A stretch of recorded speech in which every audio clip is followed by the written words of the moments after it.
জয়গুরু। আমি তো এতক্ষণ গান করলাম, আমি বেরিয়ে যাচ্ছিলাম, এখানে ভাইয়েরা বললেন ঠাকুরের কথা যদি কিছু বলা যায়। ঠাকুরের কথা বলা মানে আমাদের তো নিজের অনুভূতিটাই অনুভূতির গল্প।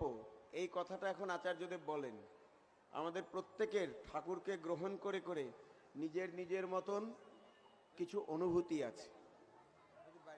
আর যখন আমরা সবাই দীক্ষা নিয়েছি, ফান্ডামেন্টাল কিছু কাজ যেমন যজন, নিত্য যজন, যাজন, ইষ্টভৃতি, এগুলো আমাদের নিত্য করণীয়।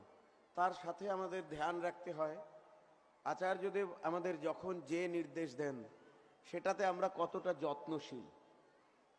এই মুহূর্তে একটু আগেই আমাদের স্বস্তি ভাই বলে গেলেন দীক্ষাপত্র কার্যক্রমের কথা।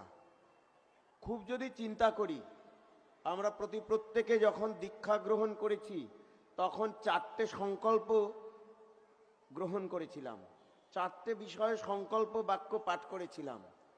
তার চতুর্থ সংকল্পটা ছিল যে আমার পারিপার্শ্বিক ইষ্টভ্রাতার আপদে বিপদে যথাসাধ্য অর্থ, বাক ও বাস্তব কর্মে সাহায্য করিয়া তাহাদের আপদ মুক্তির জন্য বদ্ধপরিকর হইলাম। তাহলে আমার পারিপার্শ্বিক ইষ্টভ্রাতার প্রতি আমার কিছু করণীয় আছে।